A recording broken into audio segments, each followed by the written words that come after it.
Welcome to another edition of The Process Fixer. I'm your host, Derrick Maines. I'm excited for today because you're going to hear a conversation that I've been having regularly every week for the last 6 months with Rosey Rosenberger, the founder of Process Triage. Rosie sold his company to us back in early January 2024, and we're so excited to have him and his methodology on board with the Process Fixer. I've been doing process work, analyst work, and operations work now for over 20 years. I have never experienced anything like what you will hear about today in Process Triage. It is a revolutionary approach, a methodology, a quality and value management system that can radically alter the trajectory of your organization. It can save you. It can cause you to get to the next level. It will improve the relationships between the people inside your organization. It will give you incredible clarity in a dimension that you have never seen before. And I can guarantee you that going through this process will find you significant dollars to your bottom line.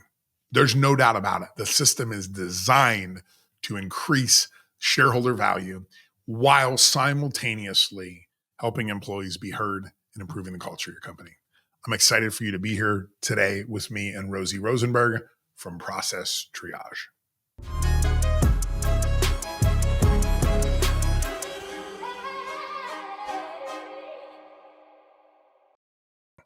All right. Well, listen, Rosie, thank you for coming and doing this. We've had lots of great conversations. And actually, on a side note, I have a conversation scheduled with Chris White next week from System and Soul. And Ben reached out to me already too, his partner, about scheduling some time. So good. We're going to have some great conversations about their experience with Process Triage. But I'd love for you to tell us the origin story, how Process Triage came about, and really, talk through the experience of this really incredible system and how you created it and where it came from and all those fun things. So I'm going to turn it over to you and I'll ask questions along the way. Yeah, I'll try to be succinct. Yeah. I was around 38, 39, somewhere in there, my late 30s, early 40s. I was at that time employed by the Sprint Corporation, the telecom company at that time. I'd been there a couple of years. I had just left the Army Command and General Staff College at Fort Leavenworth, Kansas, up the street. And we were doing wargaming and things like that with, this is before personal computers hit desktops. Yeah. It's when every manager had a administrative assistant. They didn't call them that then, but anyway, I'd been there a couple of years and we got sideways with Wall Street. We didn't warn them that we weren't going to hit our numbers. They got pretty upset about it, and we had a bogey to get that ratio, that P&L ratio, fixed, which meant the division I was in was in network operations. We had to find $200 million somewhere that was our piece of the ask. And anyway, my boss, so the wonderful friend, still dear friend, Bob Bender, he works at Teradata now, been there 20 years. But anyway, Bob and I were kind of, what do we do? And 3 o'clock in the morning, woke up with a do this. And I'll be honest, I give credit. I give credit to God. I love to claim it was all me, but sometimes you solve problems in your sleep. You're unconscious. I do. Yeah. Your unconscious is most of your brain, they say. And Anyway, go to bed with a problem on your mind, and don't be surprised if you wake up with something to do about it. Anyway, it involved grabbing a team together and mapping out or laying out their process, marking it up, and just saying, what do you think we ought to do? And it happened to be how we nailed up. That's the term of art we use. It's the slang of it. How you nail up these big circuits that were terrific cash cows that you'd rent out, like $5K a month free cash flow if you could sell them. But they were very complicated to configure, because you had to you had to design a circuit all across the country through all these different switch sites and such. But anyway, no one saw the whole process end to end. That sales would put in an order, what was called a provisioning order, and then network would receive it and go do it, test it. This is all long before the amazing internet as we know it. This is pre-internet, of course. Anyway, long story short, we called a team together. We said, who knows how this works from sales orders submitted to handed off to sales or to billing so we could bill. And it's about a dozen folks, and it was interesting. We mapped it in the style that we use in triaging in the circles and arrows. And then we marked it up with, okay, how long does it take? What's the observed time? Of course, sales knew the numbers because they're the ones that made the request, right? Right. They're always, are we there yet? Are we there yet? Because they didn't get the deal until they delivered the circuit, of course. Sure, right. They want their commission. They're in a hurry. Yeah. But it took 32 days. We knew that from just looking at the order paperwork. Yeah. But we asked a team, if you had what you needed working uninterrupted, step by step, how long would it take? And we could only find 91 minutes of work. Now there were some reasons why it took longer. I mean, basically if you looked at everybody's desk, right, or went out to the switch sites, right, everybody's got more work than they got people. Sure. You look at their overtime cards, right, there. Any rational manager just walking around and go, we're working our tails off. What do you mean? Yeah, right? We're hustling, yeah. But no one saw the whole process. It was all, siloed or divided, and a little note about silos, they're necessary. We often scream and holler about them, but they're necessary for efficiency, right? Volume demands that you have divisions of labor, right? So since they're necessary, the real art of managing is recognizing where they are and being deliberate about it and teaching good handoffs. Yeah, I mean, that's the value chain that Michael Porter always talked about, right? I love Michael Porter. I listen and read all this stuff. You just dated yourself. Right? I know. Listen, Deming and Michael Porter, I could read them for. Probably going to hear about Harrington and Deming and Porter. Yeah, Harrington. Right. But they have a whole philosophy on how this works. So this is the fun part. The team, we learned then that if the team can see it, the team can fix it.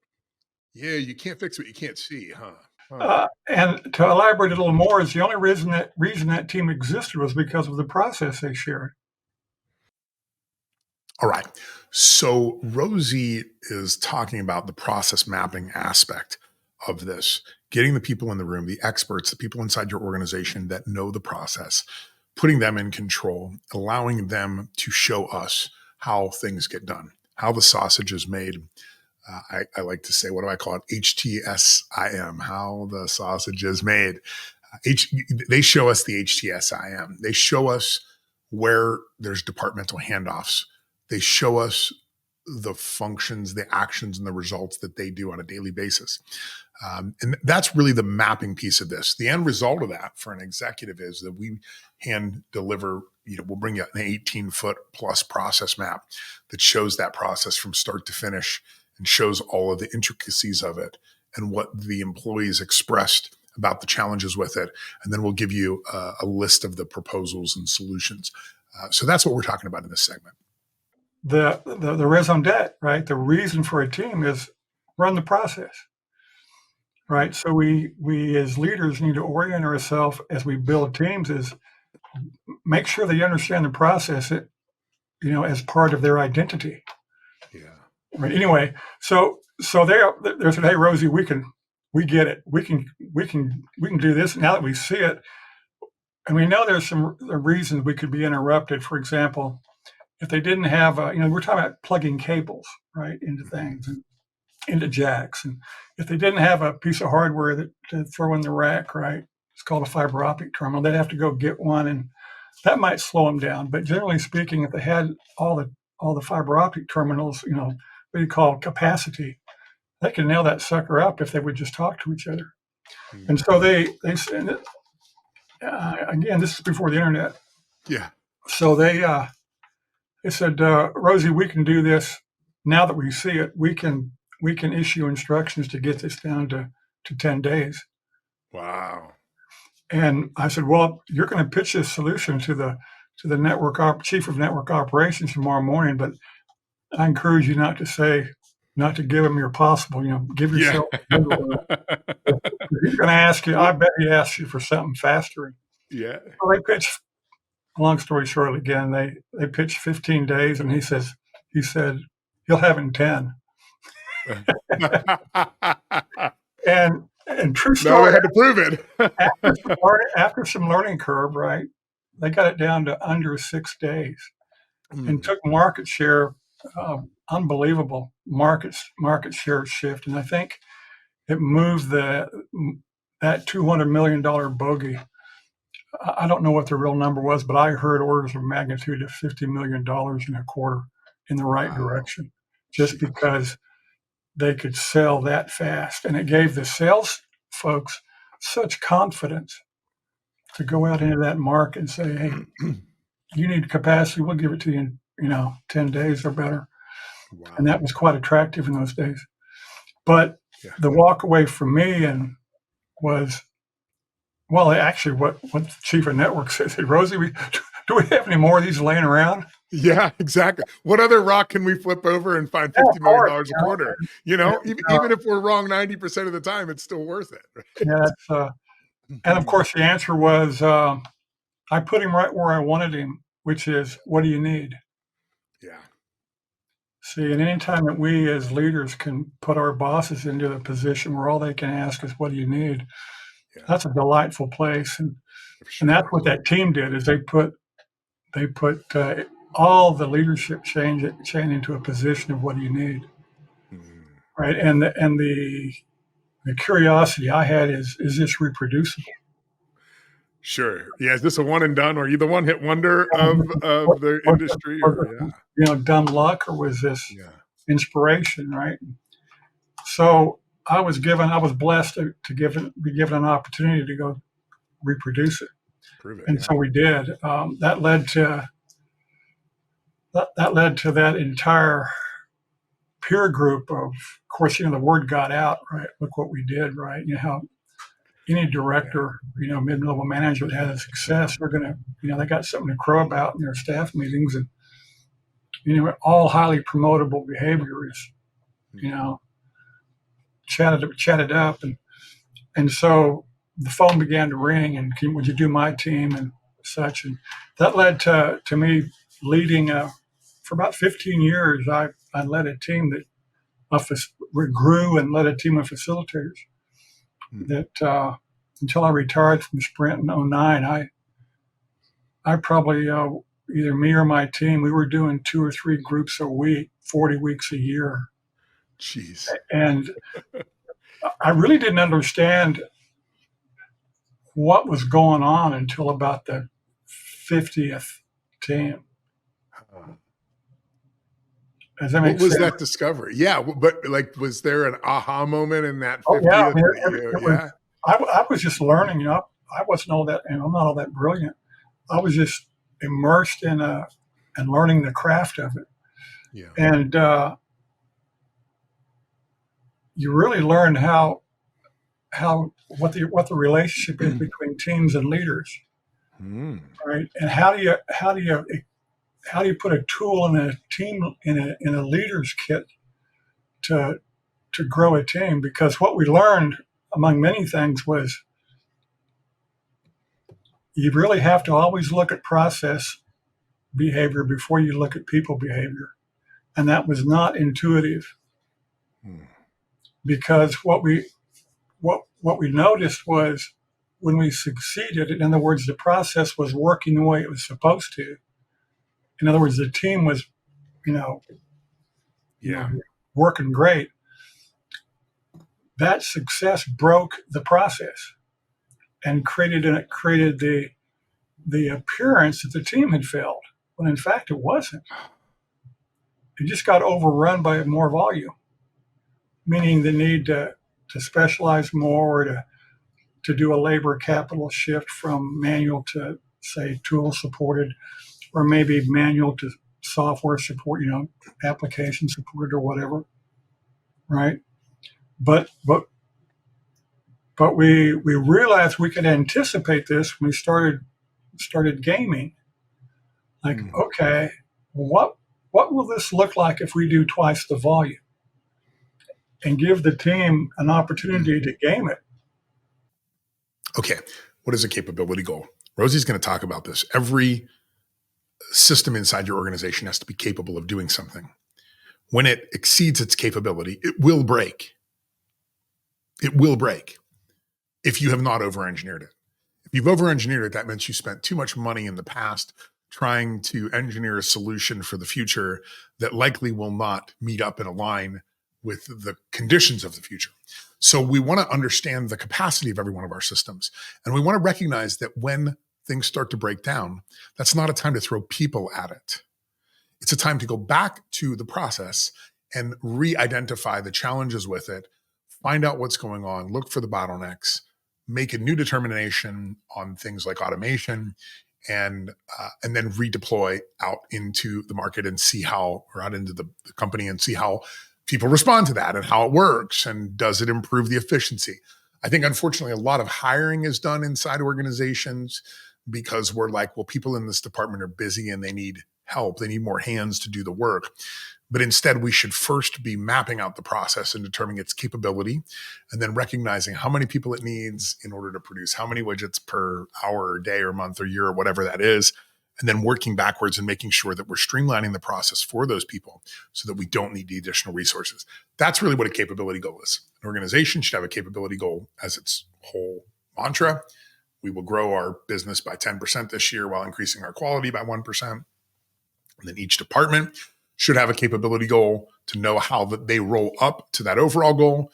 And candidly, each individual, each manager, everybody should know. We should know what they're capable of. We should know where they are in that utilization of that capability. And then we should be able to roll those things up so that we can hit the goals of our company. We're talking about capability goals here with Rosie. Yeah. And invariably, they'd recognize what the key failure points would be. They just knew them. All that to say, well, why don't we have these immersion team building days where we just put the team in a room, and if they don't have a sketch of their process or shared mental model, let's do that in the morning, and then let's give them a goal statement, a behavioral statement for that process. That's a reach, right? That would express the speed, the increased or the required speed, cost, quality, or volume, whatever the dimension was. Yeah. And then identify where they think it's going to break, where the pain points are going to be. Okay. Let's discuss pain points. What are pain points? These are quantifiable, identifiable things that the people inside the organization are seeing occur on a regular, consistent basis that is not a resource constraint or the name of a person. That means that they're seeing things like 25% of the time sales orders come through without delivery instructions. 50% of the time we don't get the right information, or we don't get the right materials together before the product is ready for shipping. Whatever those things might be. 25% of the time our shipments are misrouted. 30% of the time, whatever it is. Having the people write those down in a vacuum, where that first part, the mapping, is being done as a team. The second part's done in a vacuum because we want them to then take those little stickies, those pain points, and all put them on the board at the same time. I'll put them on the process map at the same time. That's important because very quickly you see how you're all interconnected. You empathize with people that have the same challenges that you do. So when you step up to that board and there's other people in your company that are like, I'm struggling with this too, you feel that sense of camaraderie and empathy. You don't feel like you're alone. You feel like there's hope. When there's people in other departments that are feeding into that pain or creating that pain earlier in the process, they also get a feeling of empathy. They have to now look somebody in the face and say, what do you mean 90% of the time my paperwork isn't good? And they're like, yeah, that's right. And they go, wow, I didn't know that. So it brings this really incredible level of clarity to the organization when you go through this pain points. That's what we're talking about here. It makes sense. And we were there you're in pain, Yeah. We were there by 2:00. right? And then they would spend the rest of the afternoon, having fun with what they came up with. Yeah. But the triaging that we went on to perfect, and what was the real astonishing rigor that we do now, that I bolted that on after I left Sprint from early retirement, because one is I wanted to do it while I was at Sprint, and this is not a criticism of Sprint, but a lot of directors got there, a lot of senior middle managers got there because they could solve problems, right? And that was their sweet spot, and they really didn't want to delegate that. Whereas I always knew, or always believed, that now those closer to the work ought to fix it. Yeah. Right. And that was a philosophical certainty that I had. All that to say that that's how it all got started, and it was all word of mouth.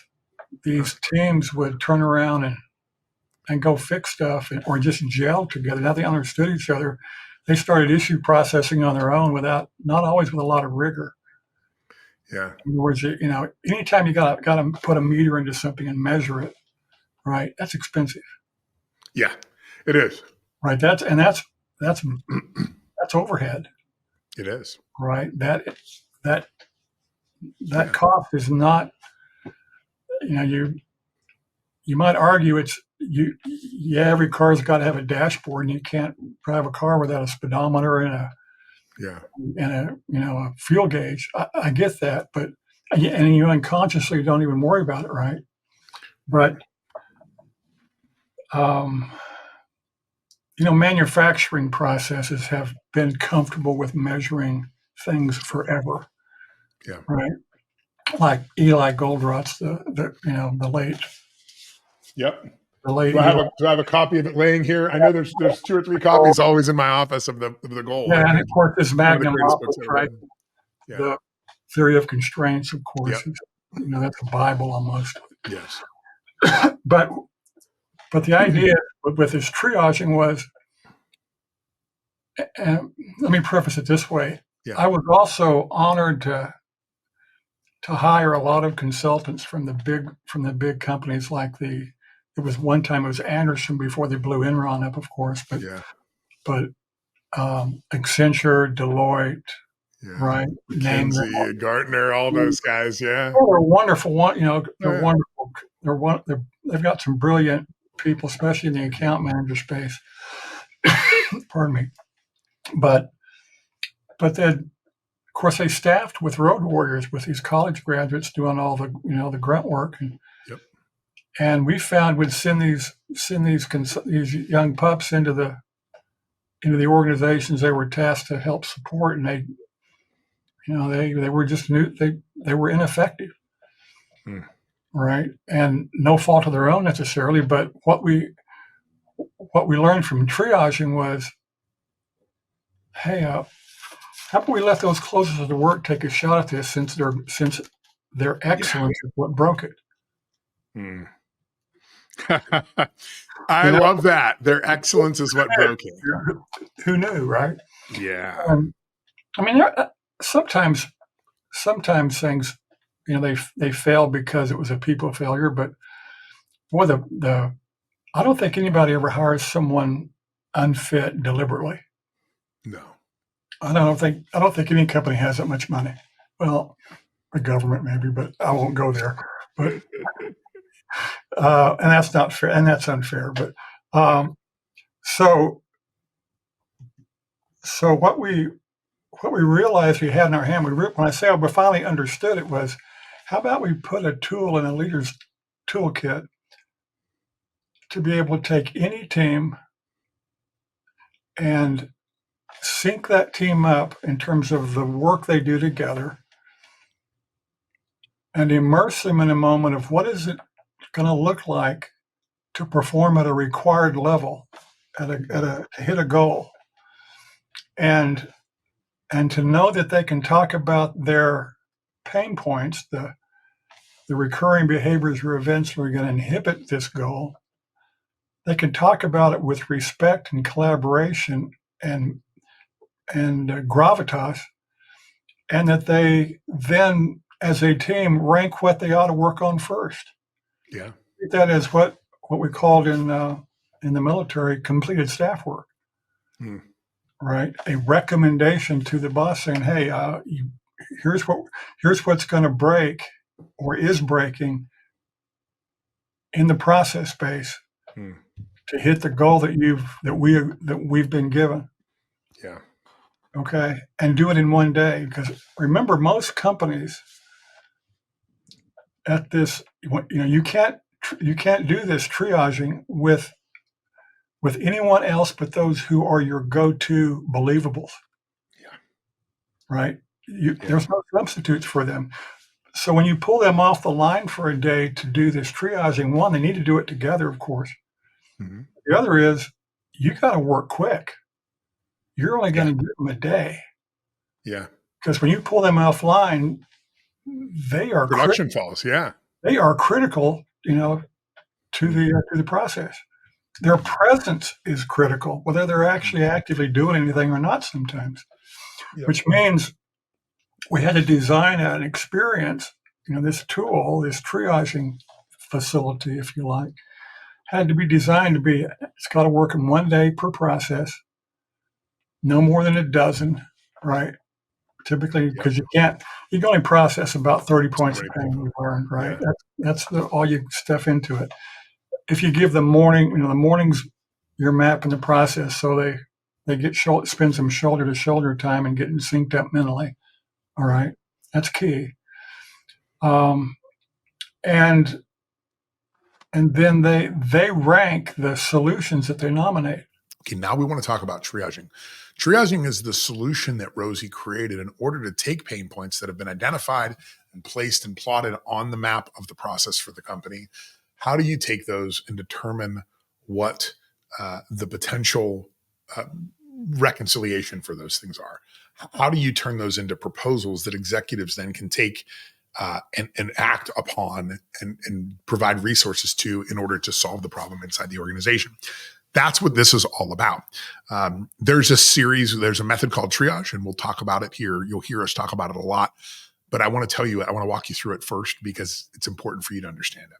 The first thing we ask is, does this problem, 80% of the time paperwork comes missing delivery information, does that inhibit our capability goal as a company?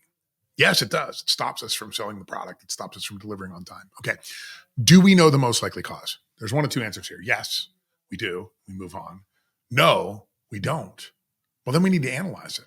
We need to have a methodology inside our organization to analyze problems and solutions and proposals and determine the effect that those proposals have on our organization and who and what resources are going to be assigned to them in order to solve them.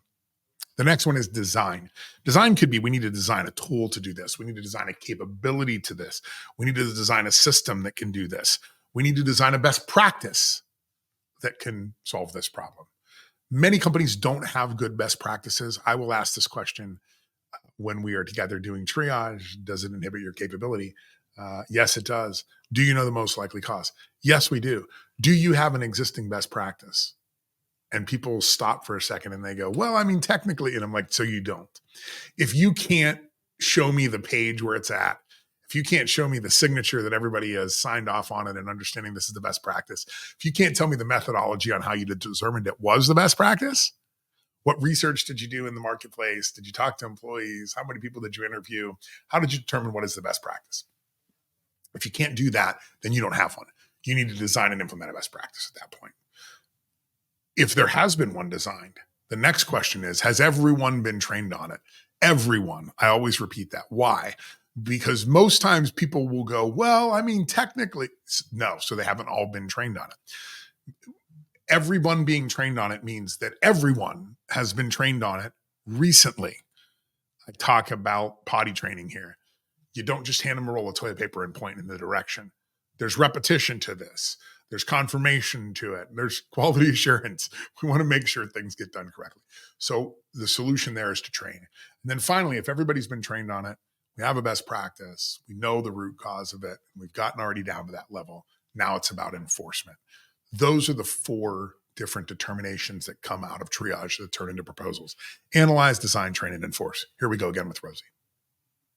Now, what's really elegant about this is if you do this before you spend serious fix-it money, you won't waste serious fix-it money. Yeah.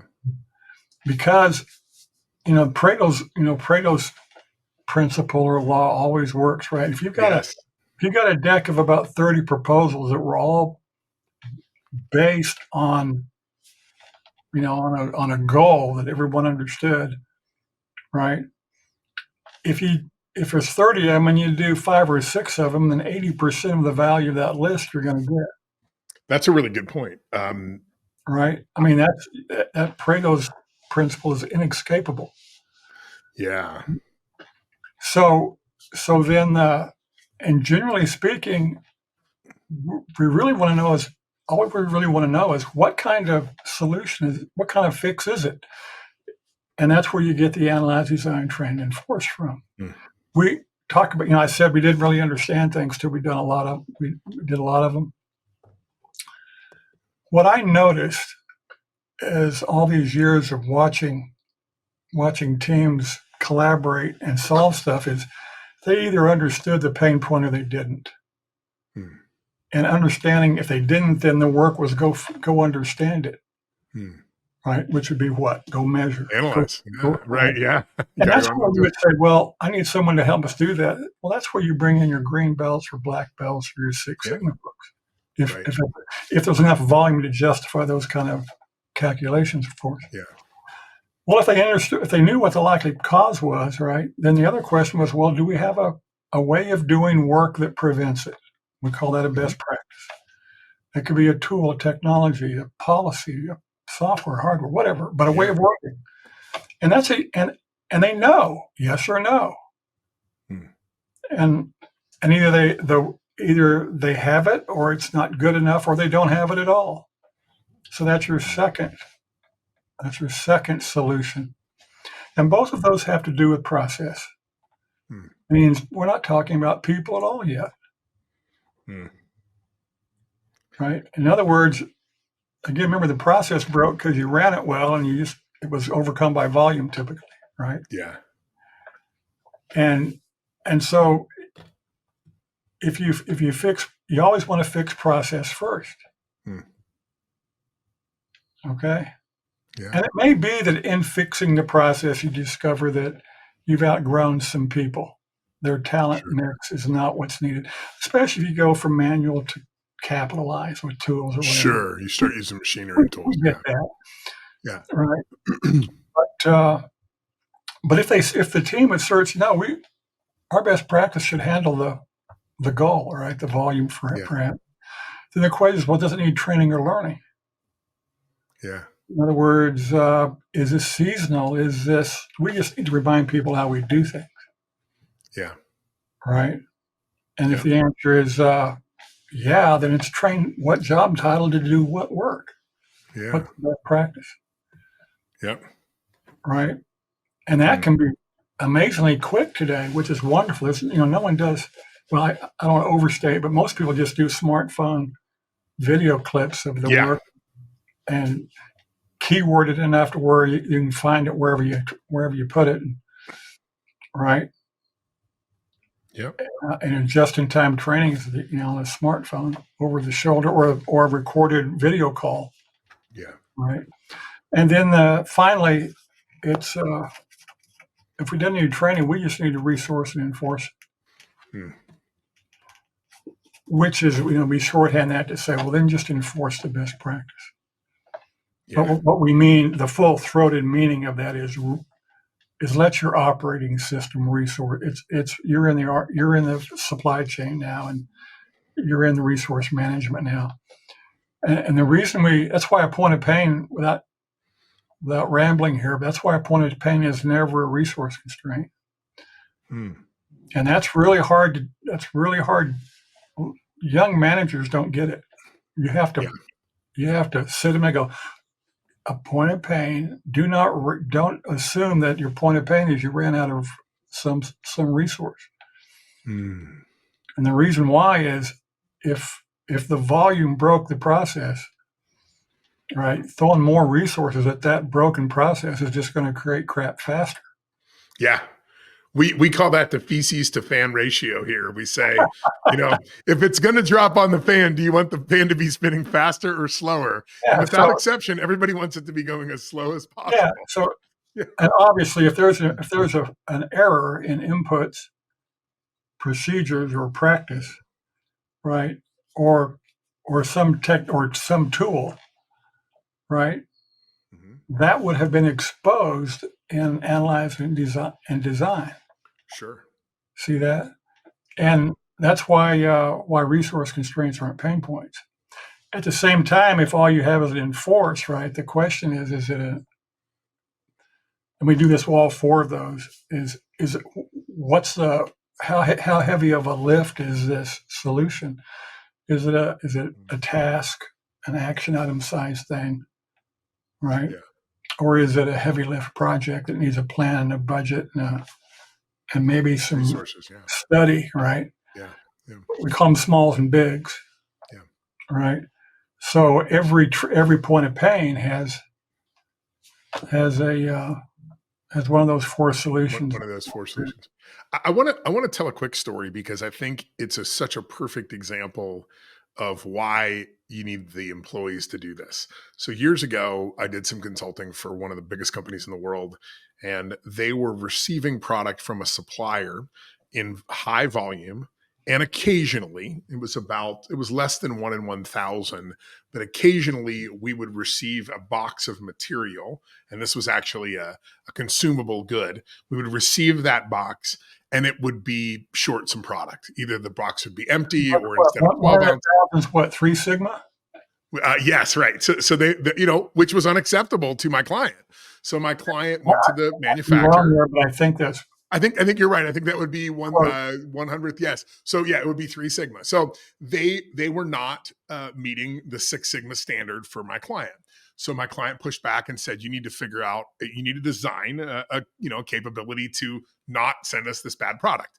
So that company then went out and hired McKinsey or Gartner or one of the big, and they decided to make a machine, this huge monstrosity of a machine that would sit on the production line.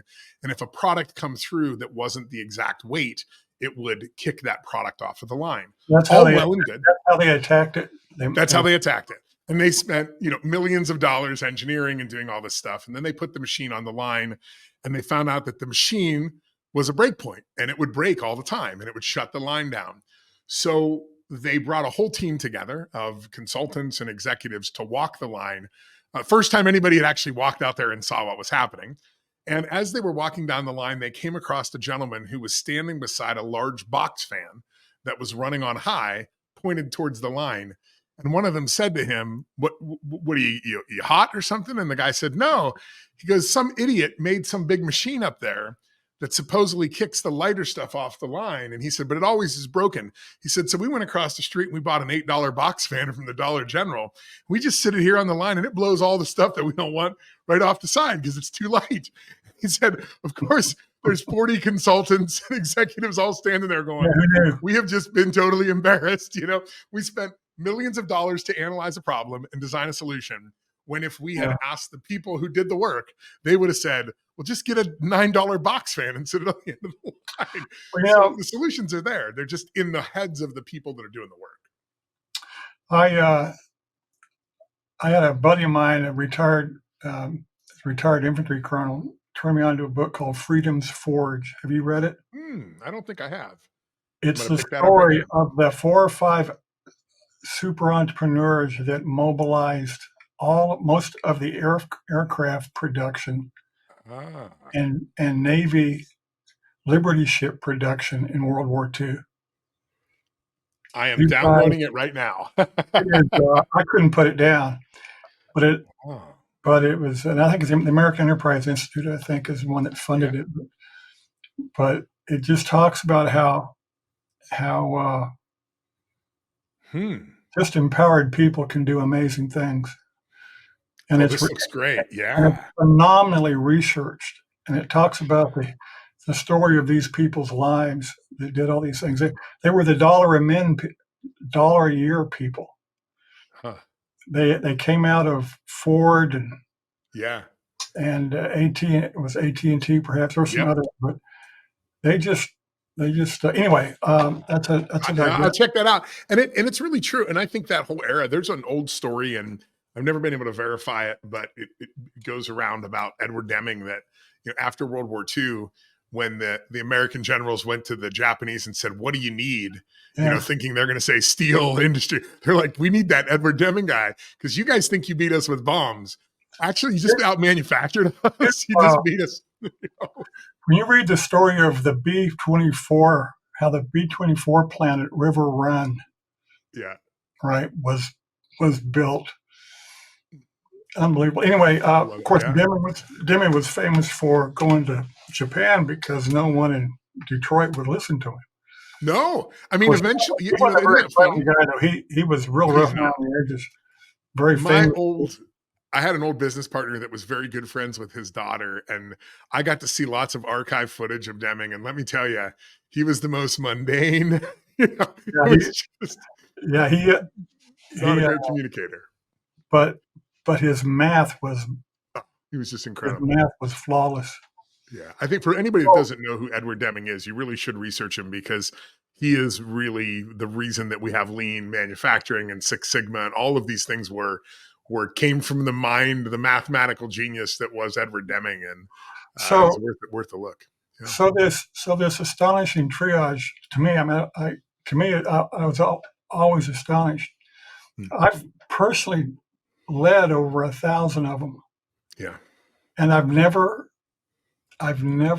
found myself always in a state of professional joy doing it because I was able to repair or bind up or enhance pick the verb you like there, the relationship between leaders and those and the teams that they're in place to lead. Yeah. And obviously you want to know the ROI is in the follow through, of course. Sure is. But remember, like medical triaging, process triaging doesn't fix things. Medical triaging does not do patient care. All it does is show up the correct order of patients to maximize total care. Right? And that's what process triaging does is you want to be able to process as many pain points as you can. And we got that up to 30 typically with a first time team. Rosie, this was great. Thank you so much. This was really good. We got a lot of good stuff. We'll do it again in a couple of weeks and just keep occasionally trying to capture some of these. I think specifically when we talk about industry like construction, that really resonates because I know who to share that content with, right? I can share that with all the people in my construction network or if it's healthcare that we talk about next time. But this was really good. Rosie, thank you so much. This was great. As always, I will, we'll do it again too soon. We'll talk to you soon. You ready? Let's go. Welcome to the Process Fixer. Help you see the bigger picture. Derrick Maines is the elixir, cutting waste away like scissor. Woo! Got a problem, he can solve it. He's an expert with the process, so for sure you'll see a profit. Bottom line profit. Analyze the work your people doing every day. Expose the inefficiencies getting in the way. Advise you how to automate, outsource, abbreviate, eliminate, innovate. Now there's more food up on your dinner plate.